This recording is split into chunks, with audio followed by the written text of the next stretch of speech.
श्री श्रुतदेव जी। देवाः क्षेत्राणि तीर्थानि दर्शनस्पर्शनाश्चनैः शनैः पुनन्ति कालेन तदप्यर्थमेक्षया। देवता, पुण्य क्षेत्र और तीर्थ आदि तो धीरे धीरे बहुत दिनों में पवित्र करते हैं, परंतु महापुरुष अपनी दृष्टि से ही सबको पवित्र कर देते हैं। मिथिला में वहाँ के नरेश महाराज बहुलाशव भगवान के भक्त, अहंकारहीन तथा प्रजावत्सल थे। उसी नगर में श्रुतदेव नाम के भगवान के परम भक्त निर्धन ब्राह्मण भी रहते थे। श्रुतदेव विद्वान थे, बुद्धिमान थे और गृहस्थ थे, किंतु वे अत्यंत शांत स्वभाव के थे। विषयों में उनकी तनिक भी आसक्ति नहीं थी। भगवान की भक्ति से ही वे संतुष्ट थे।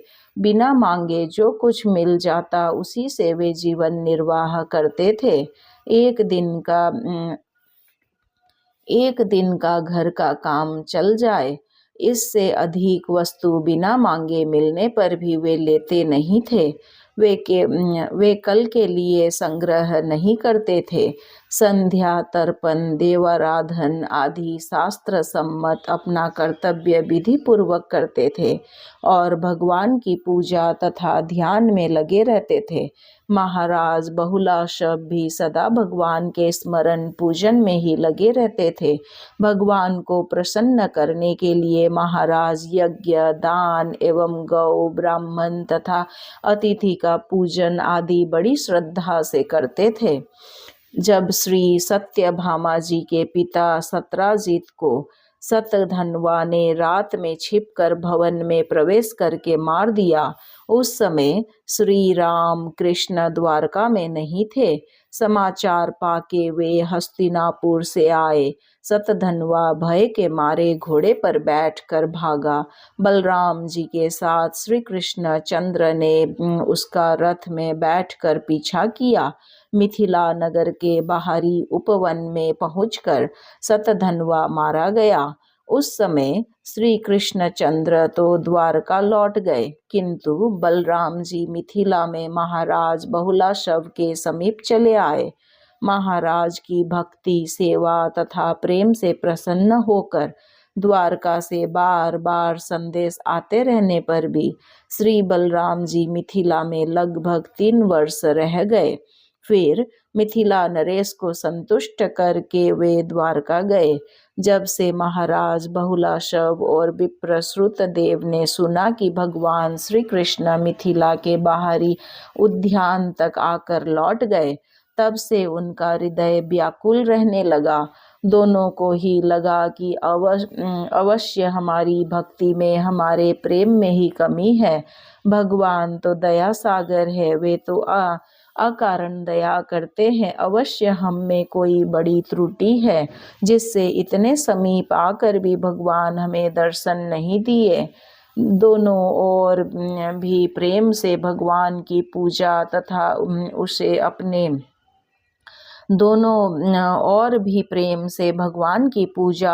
उनके नाम जप में लग गए। सच्चे प्रेम का यही लक्षण है कि निराश होने से प्रेमी भक्त का भजन छूटता नहीं, उसे अपने में ही कुछ त्रुटि जान पड़ती है, इससे उसका भजन और बढ़ जाता है।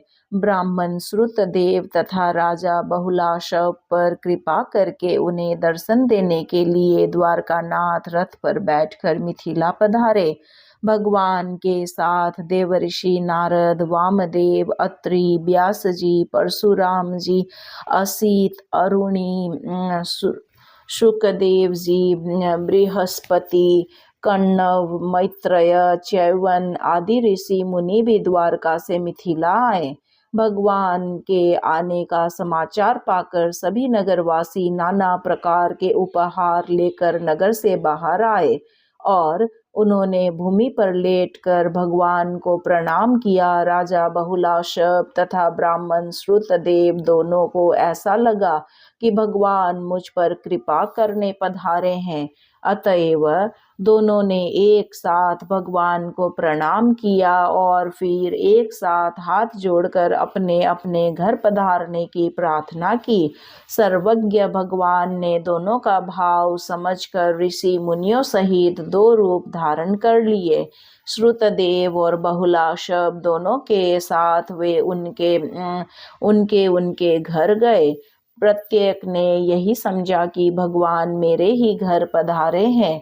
विदेह राज जनक बहुलाशब ने अपने राजभवन में भगवान को तथा ऋषियों को स्वर्ण के सिंहासनों पर बैठाकर उनके चरण धोए, विधि पूर्वक पूजा की। भगवान के चरणों को अपनी गोद में लेकर धीरे धीरे दबाते हुए उन्होंने भगवान की स्तुति की और प्रार्थना की, प्रभु कुछ दिन यहाँ निवास करके अपनी सेवा से मुझे कृतार्थ होने का अवसर दे।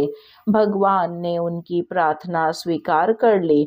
दूसरी ओर श्रुतदेव अपनी कुटिया पर भगवान को लेकर पहुँचे। वे भगवान की कृपा का अनुभव करके प्रेम में इतने तन्मय हो गए कि सब सुधि बुद्धि भूल गए।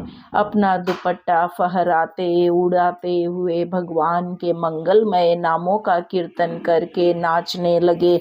जब कुछ देर में सावधान हुए तब कुश की चटाई, पीढ़ा, वेदिका आदि पर उन्होंने सबको आसन दिए। कंगाल ब्राह्मण की झोपड़ी में सबके बैठने के लिए चटाई भी पूरी कहाँ से आती। श्रुतदेव ने भगवान के चरण धोए और वह चरणोदक मस्तक पर चढ़ाया। पूजा किस क्रम से करनी चाहिए वे इस बात को भूल ही गए।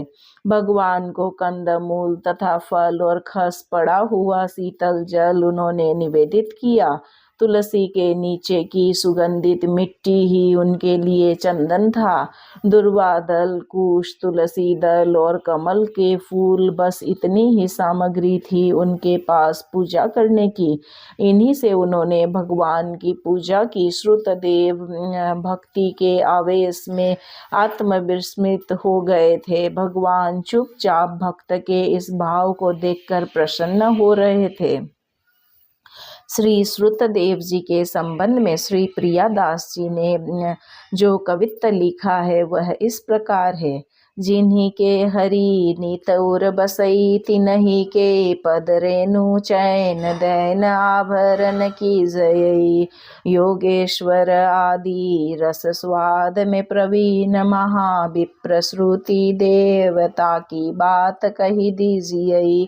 आए हरि घर देखी गयो प्रेम भरी, हियो ऊंचो कर करी पट फेरी मति भीजियई। जीते साधु संगति नहई, विनयन प्रसंग कियो कियो उपदेश, मोशो बाढ़ पाव लीजियई।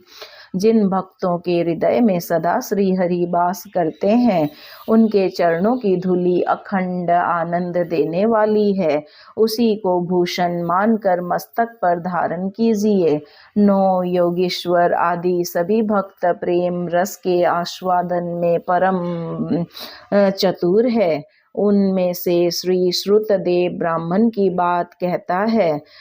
भगवान को घर में आया देखकर इनका हृदय प्रेम से भर गया। दोनों हाथों को ऊंचे उठाकर वस्त्र फिरा फिरा कर वे नाचने लगे। प्रेम में ऐसे मग्न हो गए कि श्री कृष्ण के समेत आए हुए साधु संतों का स्वागत सत्कार, विनय, प्रणाम आदि भी न कर सके। तब भगवान ने इन्हें सावधान करके उपदेश किया कि ये संत मुझसे भी बढ़कर श्रेष्ठ है। इनके चरणों का अर्चन बंधन करो। श्रुतदेव जब पूजा करके स्तुति करके कुछ सावधान हुए तब भगवान ने उन्हें संतों का महात्म्य समझाया और ऋषियों का पूजन करने को कहा। अब तक श्रुतदेव ने जानबूझकर ऋषियों का पूजन न किया हो ऐसी बात नहीं थी। वे तो अपने को भूल गए थे। अब उन्होंने उसी श्रद्धा उसी सम्मान से प्रत्येक ऋषि का पूजन किया जिस प्रकार भगवान का पूजन किया था। सबको उन्होंने भगवान का स्वरूप ही मानकर उनकी सेवा की। श्रुतदेव की जिस झोपड़ी में बैठने के लिए पूरे पीढ़े और चटाइयाँ भी नहीं थी, उसी झोपड़ी में ऋषियों के साथ समस्त ऐश्वर्यों के स्वामी द्वारकानाथ प्रभु उतने ही दिनों तक रहे जितने दिन वे जनक के राजमहल में रहे। एक कंगाल और एक राजाधिराज दोनों श्री कृष्ण चंद्र के लिए समान है, यह उन्होंने वहां प्रत्यक्ष दिखा दिया।